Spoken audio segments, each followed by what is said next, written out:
Hello everyone, my name is Jared Brothers. Welcome back to the channel. Music has returned, as I'm sure you've all noticed. This is going to be a little different album insider than you're probably used to seeing. We have one more Eminem album insider at the end of the year in November. This one's going to be the first one, the first new one on the channel. The other ones are from my music channel with my friend. We stopped doing that one, so that's why you're seeing all these. These are all re-uploads now. I'm gonna try to get this one out in July, and then the last Eminem one of the year will be in November. Got lots of other stuff to do this year, so let's see if we can do that. I love this concept of the album that we are going to be taking a look at today, and we are going over the history of the album and what it became. So let's get into some background.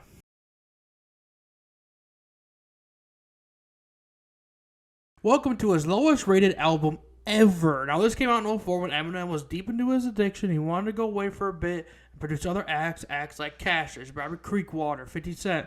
And in 2006, as I'm sure you all know, Eminem's best friend Proof got shot outside a club in Detroit. This put Eminem in a deep depression so bad he had writer's block and didn't feel like recording any music. His friend Jeff Bass made him some beats and then freestyle over him, helped him a bit, and then he decided to make one more album and retire.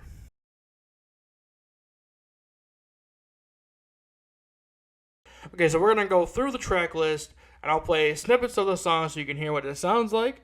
A lot of songs are redone for other albums, and I'm sure you'll probably know which ones they are.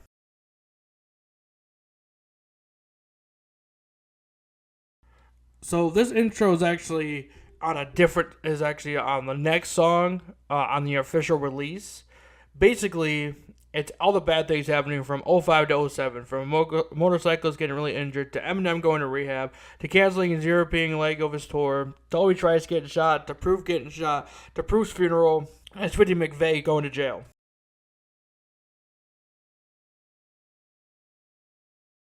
This is the original version of Careful What You Wish For. This is the same song without the intro attached. It's making more sense on this album, knowing where he was, what he was planning, where it was going. Still a great song, though.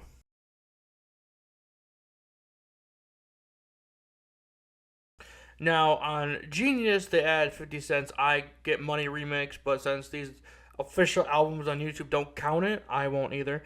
Instead, we're going to be looking at Pistol Poppin' featuring Cassius. The song I listened to has two verses. Eminem does not seem to be great on this song. He's still on drugs, so I understand why this sounds like this. I'll give my thoughts on the album at the end, though.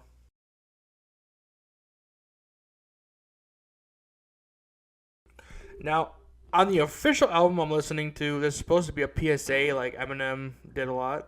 So this is called Bootleggers. This kind of sounds like an intro to Syllables. Just the cadence and subject matter. So on the official album video, I Get Money is track 5, so we'll talk about that next. This might also be how Syllables got made as well.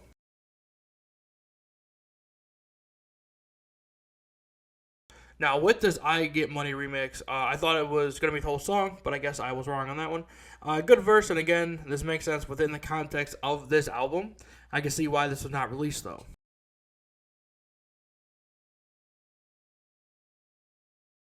This is a freestyle. A lot of talk about using certain syllables in this context with the song of the same name does make sense. In case you guys don't remember, this was the era of Soulja Boy and T-Pain and stuff like that. While I like T-Pain, I can see how some people didn't like his music. And Soulja was the prototype to mumble rap.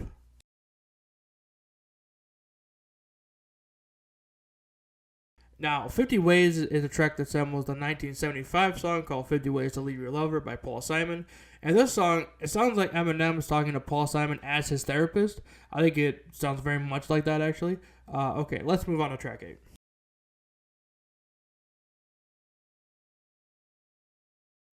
Track 8 is a Paul skit, according to this album video. It's not listed on Genius, but that's okay. Let's dive in anyway.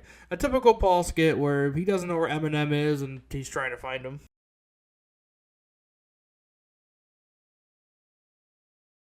This is Who Want It, featuring the bouncer of Detroit himself, Trick Trick. Welcome to this track, the fourth track on Trick Trick's album, The Villain. They switch up the verses, but it seems to be pretty much the same song.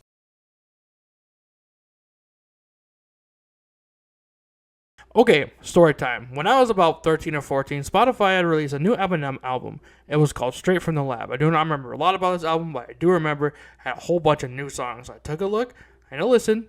I thought Eminem dropped a new album. I looked it up when I got home, and it was an album full of leaked songs. I love this album in quotations, obviously. I added the songs to my playlist, and track 10 was on it. Ballin' Uncontrollably. A great song taking down these rappers that were talking about custom whips and having how many designers they have hanging in their closet. One of my favorite songs from the leak. And a lot of these songs were on there.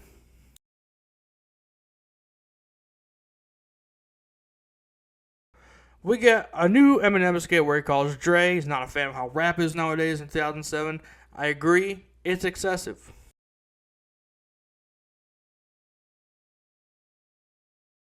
Another track on the leaked album, and my second favorite song off of it, Syllables, one of the best collab songs by M, J, Dre, 50, Stat, and Cash.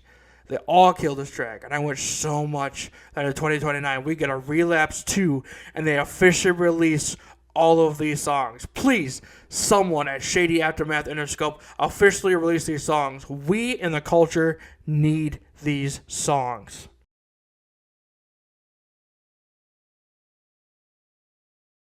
This song is called The Apple, as in he is a bad apple.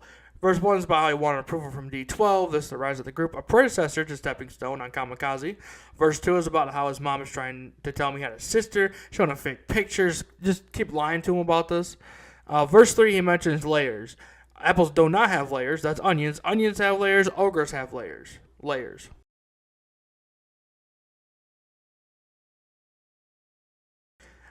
14 is Difficult, featuring Obi Trice, a sad song about Proof's death. I know this is a song about Proof, but I'm not a huge fan of the singer on this.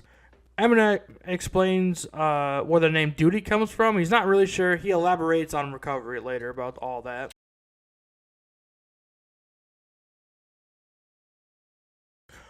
Track 15 is Beautiful, what we know as Beautiful. On the album, it's known as In My Shoes.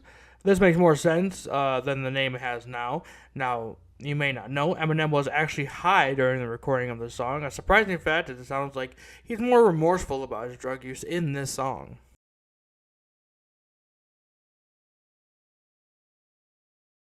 We get another skit called Memories.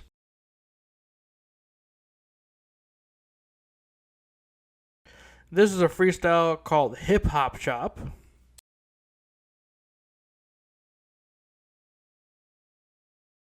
This is the last official track of King Mathers. The outro is Eminem pretty much saying goodbye. He was going to retire after this album dropped. His last album, he references this again in the revival track Castle and Kind of a Rose.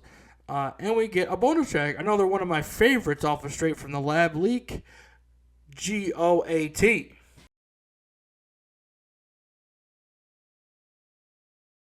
GOAT is the last word Shady would have. So since Marshall Mathers took the track before and Eminem had In My Shoes, this would be an interesting timeline to live in with Eminem out of the game and we didn't get his last 6 albums and Shady XV.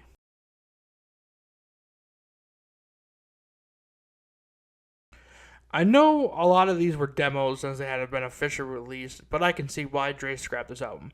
It's interesting to me they still released Beautiful and Careful What You Wish For and gave 3 or 4 of the tracks to the feature artist. I personally think that if this album was 100% done with Dre on production, it would be a high note to go out on.